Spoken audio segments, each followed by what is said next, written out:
The Lost Templar Treasure, the truth the Church tried to erase. Imagine a secret so powerful that, if revealed, it could rewrite the entire history of the Church, challenge the Vatican itself, and shake the foundations of Christian faith. A treasure hidden not in gold or jewels, but in forbidden knowledge, lost manuscripts, and coded symbols that survived the centuries in silence. Its name echoes through time as both sacred and cursed, the Lost Templar Treasure. The treasure that, according to ancient chronicles, held not just material riches, but humanity's greatest secret, the truth the Church tried to erase. In the heart of the Middle Ages, when bloody crusades were fought in God's name, and empires rose upon faith and fear, the Templars emerged as holy warriors, the bankers of the Christian world, and the guardians of mysteries even the popes dared not decipher. But what exactly did they find in the ruins of Jerusalem? What kind of knowledge was sealed within the hidden vaults beneath Solomon's temple? And why did the very Church that once called them saints later burn them as heretics? The answers are buried in centuries of silence, in destroyed codices, in symbols carved into cathedral walls, and in the eyes of those who still claim to guard the Templar secret today. What lies behind the myth of the Holy Grail, the Red Crosses, and the vows of secrecy? What did the Templars truly discover? Something so dangerous that the Church chose to destroy the entire order, rather than let the world know. Prepare yourself, because this journey goes far beyond the legends. You will walk through the shadowed halls of Templar fortresses, decipher codes hidden in scripture, and uncover a conspiracy that stretches across millennia. Every detail, every symbol, every silence has meaning, and in the end you will realize that perhaps the true Templar treasure was never gold, but the truth that power tried to bury forever. So close your eyes for a moment.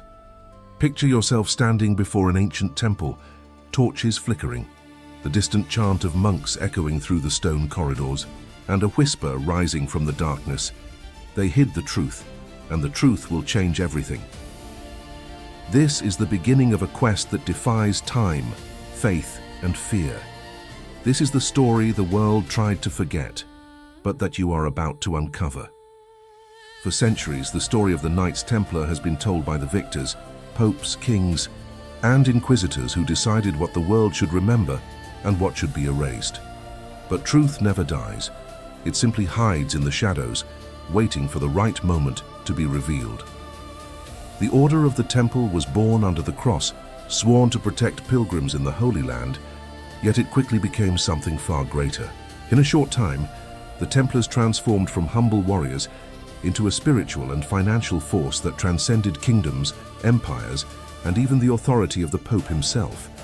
What began as a holy mission evolved into a secret network of power, knowledge, and influence that terrified monarchs and unsettled the Vatican. Historical records tell us that 9 knights founded the order in 1119, led by Hugh de Payan, and established themselves among the ruins of Solomon's temple in Jerusalem. It was there, beneath the sacred stones, that they began the excavations that would change everything. They weren't searching only for relics, but for answers.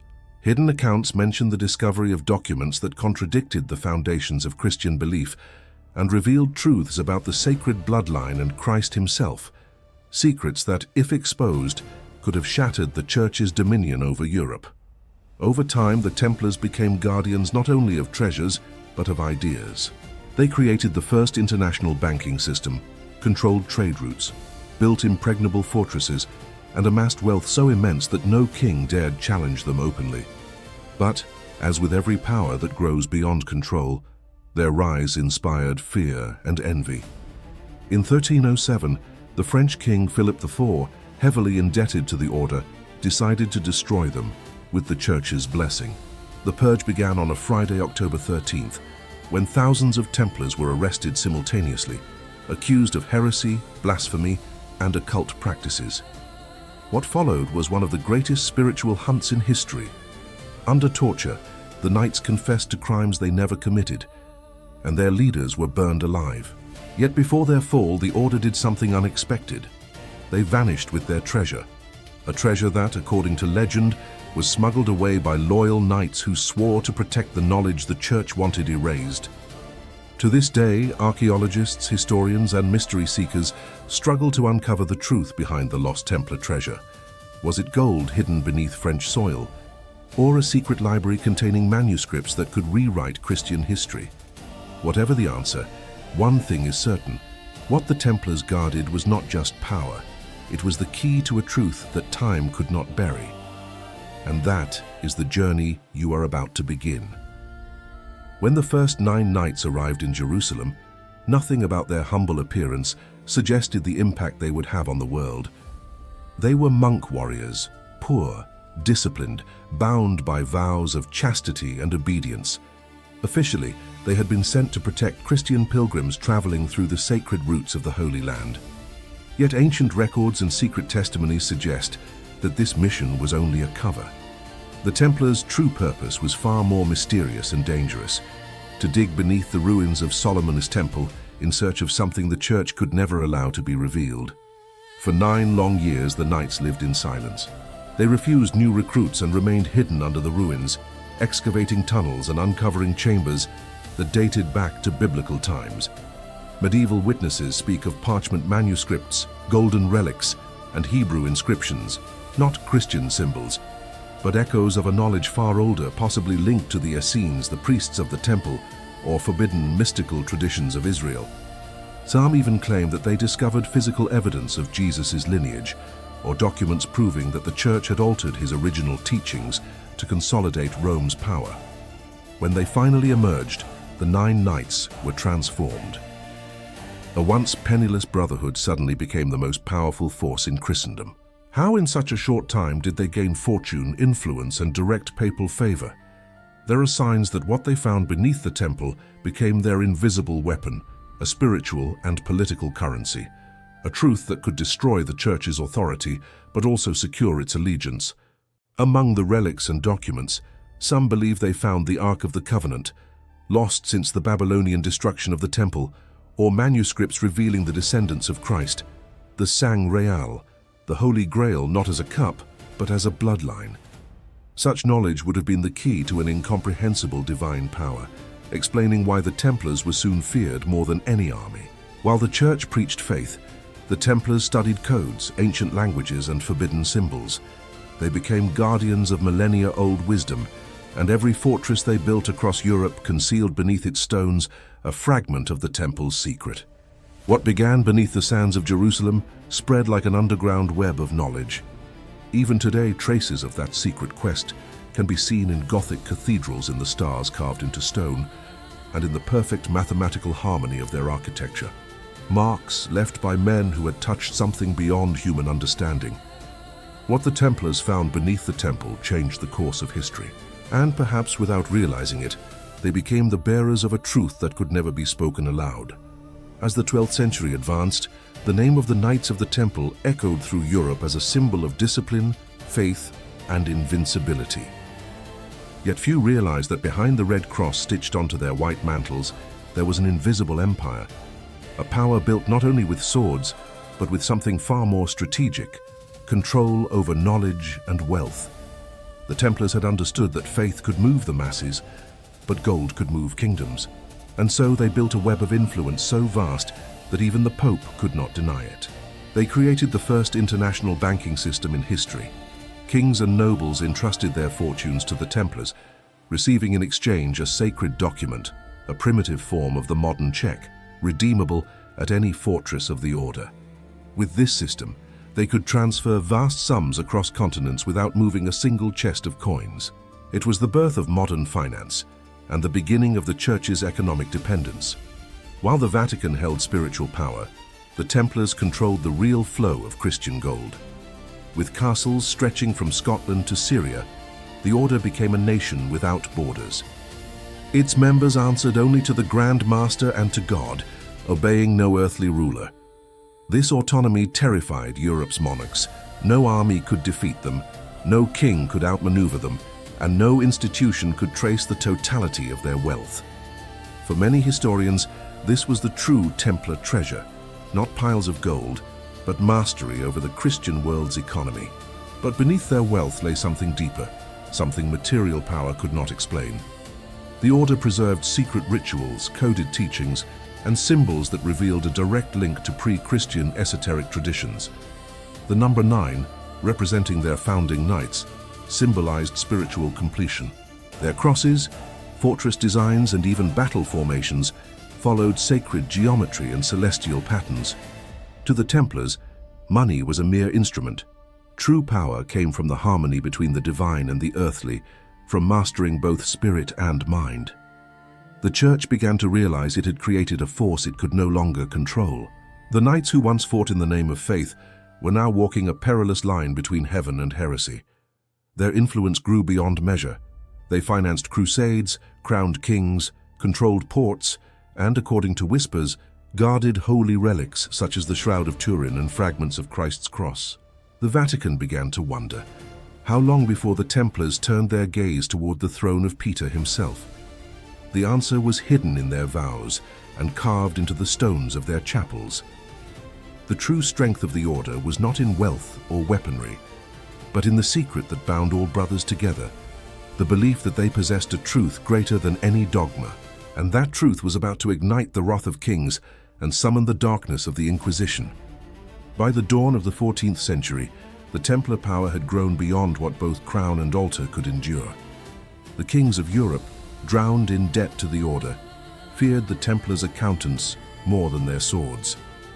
The Vatican, though still dependent on them to fund crusades and protect relics, began to feel the unease of one who has created a giant and lost control of it.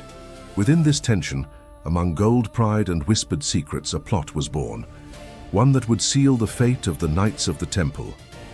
King Philip IV of France, known as Philip the Fair, was a man of icy ambition and ruthless calculation. His throne was collapsing under financial ruin, and his crown was sustained by Templar loans. Each failed crusade drained the royal treasury further. Envy and desperation merged into a single plan, to destroy the men who had once sustained him. But Philip knew he could not act alone. No army would dare strike the soldiers of Christ without the blessing of the Pope himself. And so, a dark alliance was forged between throne and church. Philip began feeding Rome with rumors and accusations, claims that the Templars had abandoned the faith, practiced pagan rituals, worshipped idols, and spat upon the cross. The lies spread like wildfire through monasteries and ecclesiastical courts. Pope Clement V, newly crowned and politically fragile, found himself cornered. The French king controlled his wealth, his land, even his safety. To resist would mean destruction, to yield, submission. In 1307, the plan unfolded. On a Friday, October 13th, a date forever cursed, the sound of armored boots thundered through the streets of Paris. By royal decree, knights, monks, and servants of the temple were seized simultaneously across France. Their fortresses were surrounded, their treasures confiscated, their libraries, filled with sacred manuscripts, burned to ashes. What followed was a spectacle of horror masked as divine justice. Under torture, the knights confessed to impossible crimes, and Christendom applauded the slaughter in the name of faith. But what neither Philip nor Clement understood was that they were striking only the visible surface of a far deeper mystery. The true Templar power was never their castles, but the secrets they had protected since Jerusalem. Before their fall, messengers rode out carrying sealed chests toward distant ports, where ships vanished into the mist. Some believe they fled to Scotland, others that they crossed the Atlantic, and still others that the treasure was divided and hidden in underground sanctuaries sealed by blood oaths. The crown triumphed, the church was silent, but truth itself was not destroyed, merely buried beneath centuries of deceit, and thus began the Templar curse, the vow that all who betrayed the temple would face the judgment of God. According to ancient chronicles, that curse began to unfold sooner than anyone expected. On the cold evening of March 18, 1314, the waters of the Seine reflected the flames of horror. Before a silent crowd, Jacques de Molay, the last Grand Master of the Knights Templar, was led to the stake. His hands were bound, yet his eyes, fixed upon the horizon, seemed to pierce through time itself, as if he knew that this was not the end, but the beginning of something that would echo for centuries. Condemned as a heretic, Molay listened to the papal sentence stripping him of all honor. But instead of begging for mercy, he raised his voice with calm authority. and his words froze the hearts of his inquisitors. Pope Clement, King Philip, before the year is out, I shall summon you to God's tribunal. Those words spread through the crowd like sparks in dry straw. It said the wind stopped, the torches flickered, and even the executioner hesitated. As the fire rose, the old knight did not scream. His body burned, but his eyes remained unyielding, as though the flames held no power over the soul of one who died in the name of truth. In that moment, the Grand Master turned his pyre into an altar and his death into a prophecy. A few months later, the curse began to unfold. Pope Clement V died in agony from a sudden fever, and King Philip the Fair fell dead during a hunt, struck by an inexplicable seizure. One by one, the king's heirs met similar fates. Within 2 decades, the Capetian dynasty collapsed, plunging France into chaos. To the people, it was divine retribution, the fulfillment of Molay's final vow. But the curse was more than vengeance. It became a symbol. Across generations, secret brotherhoods, Masonic lodges, and esoteric orders swore to honor his name, claiming descent from the ancient Templars. They vowed to guard the hidden truth, the one for which their forebears had burned. The Templar cross continued to reappear, etched into cathedrals, carved into seals, and woven into coats of arms, a silent reminder that the fire had failed to consume the legacy of the temple.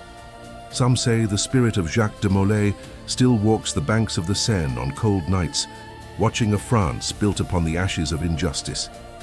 And every time power tries to rewrite history, the legend awakens. For the curse of the last Grand Master was never upon men alone. It was upon corruption and forgetting. It was the eternal vow that the truth of the Templars would never be erased. After the destruction of the Order of the Temple, many believed the name of the Templars would vanish along with the ashes of their leaders.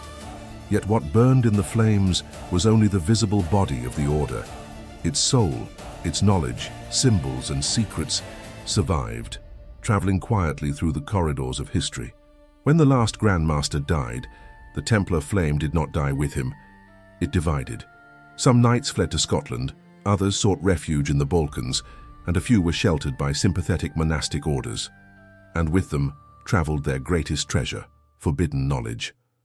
In the centuries that followed, whispers spread across Europe about brotherhoods that preserved the Templar teachings under new names. Freemasonry, for instance, inherited symbols and rituals that trace directly back to the ancient order. The use of the compass and square, the reverence for Solomon's temple, and the pursuit of the light of truth are unmistakable echoes of Templar philosophy. Among preserved manuscripts, there are claims of a spiritual lineage that passed from knight to master, from master to initiate, preserving a wisdom that blended faith, sacred geometry, and mystical philosophy. Some historians believe the Templars' true mission was never holy war, but the preservation of knowledge older than Christianity itself, a universal wisdom. Beneath Solomon's temple, they may have discovered ancient truths about the power of words, geometry, and divine energy, encoding them in symbols. Thus, their cathedrals were more than houses of worship. They were spiritual maps.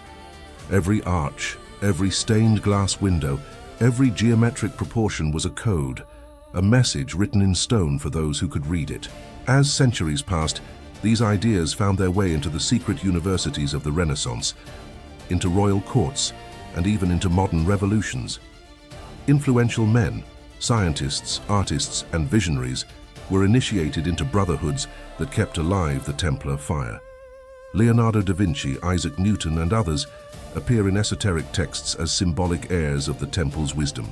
They believed that science and faith were not opposites, but two paths to the same truth the Templars vowed to guard.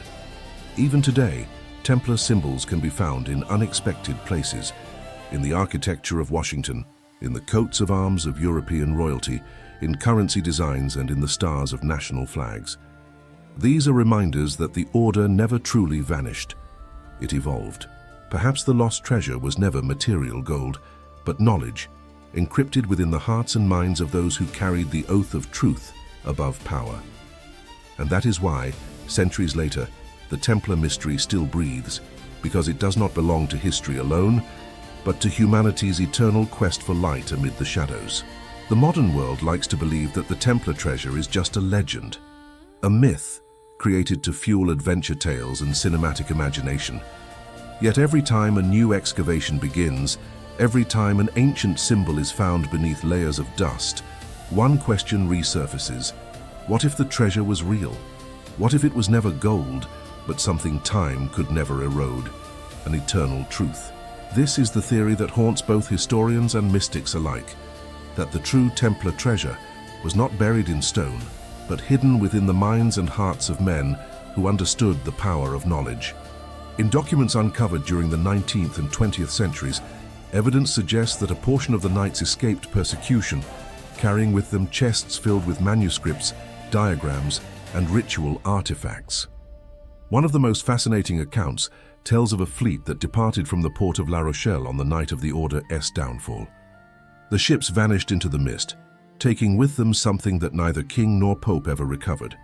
Some theorists believe those ships reached Scotland and joined forces with King Robert the Bruce, forming the roots of a new secret lineage. Others claim they sailed even farther, to lands unknown, perhaps the New World itself, centuries before Columbus. But there is another kind of treasure, one that doesn't need to be found to be felt. It survives in the coded language of art and architecture. In every stained glass window of Notre Dame, in every Gothic portal, lies a mathematical perfection that mirrors the proportions of Solomon's temple. The Templars believed that geometric harmony was a reflection of the divine mind. Thus, they built temples not merely as places of worship, but as living instruments of spiritual resonance, places where heaven and earth met.